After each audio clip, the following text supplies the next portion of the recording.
pendidikan masa depan menuntut pendekatan holistik, tidak hanya fokus pada penguasaan materi.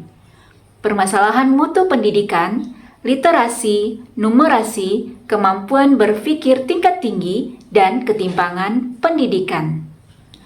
Perlu transformasi penilaian dari sekedar hasil ke proses berpikir dan pemecahan masalah. Kompetensi masa depan, berpikir kritis, komunikasi, kolaborasi, dan kreativitas, serta berkarakter. Nah, inilah yang melatar belakangi munculnya pendekatan pembelajaran mendalam.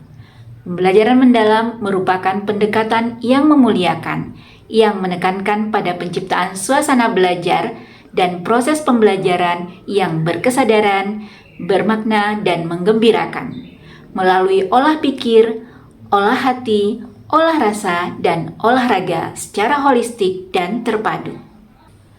Dalam pembelajaran mendalam, semua pihak yang terlibat saling menghargai dan menghormati, mempertimbangkan potensi, martabat, dan nilai kemanusiaan.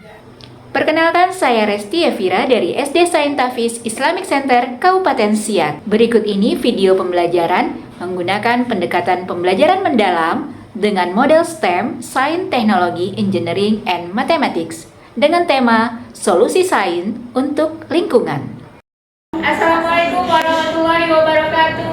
Waalaikumsalam warahmatullahi wabarakatuh.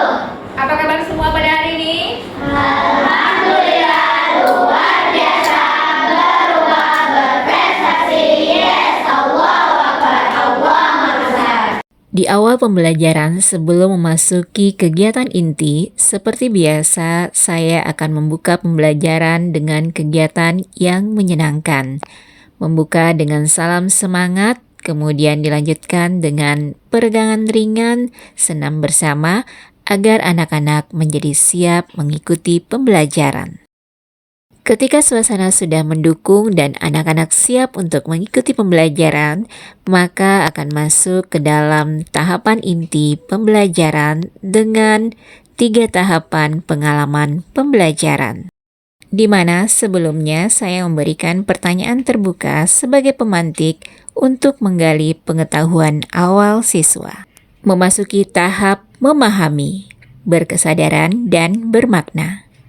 Saat orientasi, guru memberikan stimulus untuk membangkitkan rasa ingin tahu peserta didik dan mulai mengidentifikasi topik yang akan dieksplorasi. Pada tahap ini, saya akan memulai dengan menampilkan gambar tanaman yang sudah kering dan menggali pengetahuan siswa. Meminta siswa untuk memperhatikan kondisi tanaman tersebut, kemudian bertanya apa yang menyebabkan hal itu terjadi. Selanjutnya mengajak murid menyimak video anomali cuaca sebagai literasi digital. Setelah itu, saya akan membagi murid menjadi beberapa kelompok untuk menjalankan misi Aksi Hijau Si Penyelamat Bumi. Selanjutnya di tahap mengaplikasi. Setiap kelompok melakukan observasi untuk mengelompokkan komponen biotik dan abiotik. Setelah selesai, setiap kelompok diberikan kesempatan untuk menentukan aksi penyelamatan komponen abiotik dan biotik. Mereka akan mengelompokkan hasil observasi dan menghubungkan dengan kondisi cuaca di Indonesia. Siswa-siswa akan mengobservasi di luar kelas, melihat berbagai komponen biotik dan abiotik yang ada di halaman sekolah.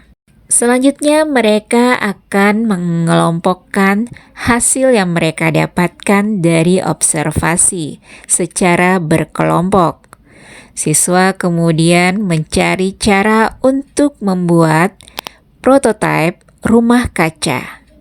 Dan guru memberikan contoh melalui sebuah video dan sebuah kartu untuk memberikan pandangan kepada setiap siswa bagaimana bentuk rumah kaca. Siswa secara berkelompok akan coba merancang greenhouse atau rumah kaca seperti apa yang akan mereka buat. Selanjutnya, masing-masing kelompok akan mempresentasikan hasil desain mereka. Bentuk-bentuk rumah kaca yang akan mereka buat sebagai proyek lanjutan. Terakhir, sebagai tahap refleksi, guru akan menanyakan pengetahuan dan keterampilan apa yang paling berkembang pada diri setiap siswa. Kemudian, bagaimana siswa dapat menerapkan ide mini greenhouse ini di rumah atau di sekolah. Terakhir, di bagian penutup, kegiatan mengevaluasi pembelajaran. Setiap peserta didik menuliskan refleksi pribadi tentang pembelajaran hari ini. Guru akan menyampaikan pesan moral pada peserta didik untuk membiasakan membaca agar menambah wawasan dan informasi. Kemudian menutup pembelajaran dengan suasana yang menyenangkan, dan setiap siswa dapat melihat hasil refleksi melalui refleksi digital yang sama-sama dilakukan. Demikianlah penerapan pembelajaran mendalam dengan model STEM di kelas 5 SD. Dengan pendekatan pembelajaran mendalam menjadikan sebuah pembelajaran yang berkesadaran, bermakna, dan menggembirakan. Semoga menginspirasi.